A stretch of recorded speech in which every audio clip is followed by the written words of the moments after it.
بسم اللہ الرحمن الرحیم۔ السلام علیکم ویورز، آج کا عنوان ہے حضرت سلیمان علیہ السلام کا مختصر قصہ۔ حضرت سلیمان علیہ السلام حضرت داؤد علیہ السلام کے بیٹے تھے۔ یہ دونوں پیغمبر اور حضرت ابراہیم علیہ السلام کی اولاد میں سے ہیں۔ یہودی اور عیسائی حضرت سلیمان علیہ السلام کو پیغمبر نہیں مانتے، نعوذ باللہ۔ یہ لوگ انہیں صرف ایک بادشاہ مانتے تھے یا مانتے ہیں۔ قرآن مجید میں صاف طور پر یہ بیان کیا گیا ہے کہ حضرت سلیمان علیہ السلام اللہ تعالیٰ کے پیغمبر تھے۔ سورۃ النساء آیات نمبر 163، جس کا ترجمہ یوں ہے: یقیناً ہم نے آپ کی طرف اسی طرح وحی کی ہے جیسا کہ حضرت نوح علیہ السلام اور ان کے بعد والے نبیوں پر کی، اور ہم نے وحی کی ابراہیم اور اسماعیل اور اسحاق اور یعقوب اور ان کی اولاد پر، عیسیٰ اور ایوب اور یونس اور ہارون اور سلیمان کی طرف، اور ہم نے داؤد علیہ السلام کو زبور عطا کی۔ حضرت سلیمان علیہ السلام بچپن ہی سے بہت زیادہ ذہین اور فیصلہ کرنے میں ماہر تھے۔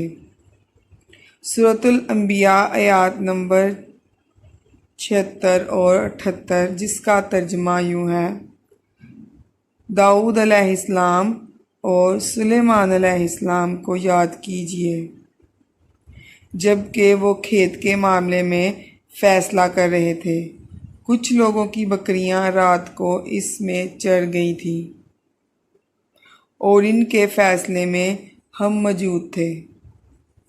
ہم نے اس چیز کی سمجھ حضرت سلیمان علیہ السلام دے دی تھی، اور تمام کو ہم نے حکمت اور علم دیا تھا۔ ہم نے حضرت داؤد علیہ السلام کو پہاڑوں کو قبضے میں کرنے کی طاقت دی تھی۔ وہ آپ کے ساتھ اللہ تعالیٰ کی تسبیح کرتے تھے، اور اسی طرح پرندے بھی۔ ہمارے لیے ایسا کرنا کوئی مشکل نہیں۔ حضرت عبداللہ بن مسعود اور حضرت عبداللہ بن عباس کہتے ہیں کہ دو آدمی حضرت داؤد علیہ السلام کے پاس آئے اور اپنا جھگڑا بیان کرنے لگے۔ مدعی کہنے لگا، اس آدمی کی بھیڑوں نے میرے کھیت کی ساری فصل خراب کر دی ہے۔ حضرت داؤد علیہ السلام نے کہا کہ اس آدمی کی فصل کی قیمت دوسرے آدمی کے مینڈھوں کی قیمت کے برابر ہے، اسی لیے مدعی اس کی ساری مینڈھیں لے لے، یہ اس کی فصل تباہ ہونے کا معاوضہ ہوگا۔ اس وقت حضرت سلیمان علیہ السلام کی عمر 11 سال تھی اور اپنے والد کے قریب بیٹھے ہوئے تھے۔ سلیمان علیہ السلام نے عرض کیا کہ یہ فیصلہ تو ٹھیک ہے، مگر میرا مشورہ یہ ہے کہ اس آدمی کی مینڈھیاں اس دوسرے آدمی کو عارضی طور پر دے دی جائیں۔ یہ آدمی ان کا دودھ اور اون استعمال کرے، اس دوران میں دوسرا آدمی اس کے کھیت میں کام کرے یہاں تک کہ فصل پہلے کی طرح ہو جائے، پھر اس وقت کھیت کے مالک کو کھیت واپس کر دیے جائیں اور مینڈھوں کے مالک کو اس کی مینڈھیاں واپس کر دی جائیں۔ حضرت داؤد علیہ السلام اپنے بیٹے کے اس مدبرانہ فیصلے پر بہت خوش ہوئے۔ امام بغوی کہتے ہیں، حضرت داؤد علیہ السلام جب وفات پائے تو حضرت سلیمان علیہ السلام 13 برس کے تھے۔ اللہ تعالیٰ نے حضرت داؤد علیہ السلام کی سلطنت اور نبوت حضرت سلیمان علیہ السلام کو عطا کر دی، اور حضرت سلیمان علیہ السلام نے 40 سال تک حکومت کی، اور اپنی حکومت کے چوتھے سال بیت المقدس کی تعمیر شروع کی۔ اللہ تعالیٰ نے حضرت سلیمان علیہ السلام کو بھی بہت سارے غیر معمولی فضائل سے نوازا، جن میں سے کچھ اس ویڈیو میں ہم بیان کریں گے۔ نمبر 1، اپنے والد حضرت داؤد علیہ السلام کی طرح آپ بھی جانوروں اور پرندوں کی بولیاں سمجھ لیتے تھے۔ سورۃ النمل آیات نمبر 16 اور 15، جس کا ترجمہ یوں ہے: یقیناً ہم نے حضرت داؤد علیہ السلام اور حضرت سلیمان علیہ السلام کو علم دے رکھا تھا، اور دونوں نے کہا، تعریف اس اللہ کی ہے جس نے ہمیں اپنے بہت سے ایماندار بندوں پر فضیلت عطا اور داؤد علیہ السلام کی وارث حضرت سلیمان علیہ السلام ہوئے۔ اور کہنے لگے، لوگو، ہمیں پرندوں کی بولی سکھائی گئی ہے اور ہمیں ہر طرح کی چیز عطا کی گئی ہے۔ بے شک یہی ہے اللہ کی نمایاں فضل۔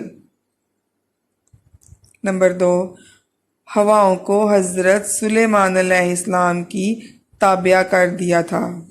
سورۃ الانبیاء آیات نمبر 81، جس کا ترجمہ یہ ہے: ہم نے تند و تیز ہوا کو سلیمان علیہ السلام کے تابع کر دیا، جو اس کے فرمان کے مطابق اس زمین پر چلتی تھی جہاں ہم نے برکت دے رکھی تھی۔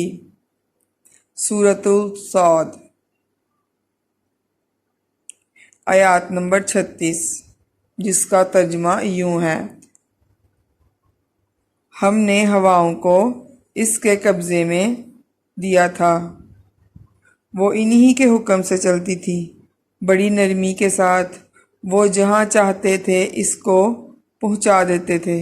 سورۃ الصبا آیات نمبر 12، جس کا ترجمہ یوں ہے: ہوائیں حضرت سلیمان علیہ السلام کے لیے مسخر تھیں، 1 مہینے کا سفر صبح کے وقت یا صرف رات کے وقت طے کر لیا کرتے تھے۔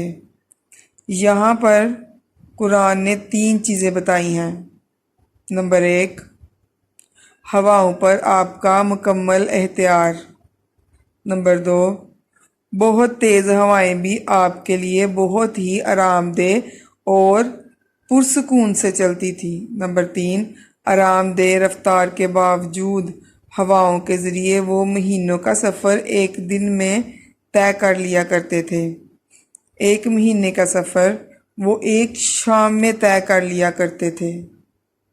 نمبر 3، حضرت سلیمان علیہ السلام کو عظیم الشان عمارات اور بڑے بڑے قلعے بنانے کا بہت شوق تھا۔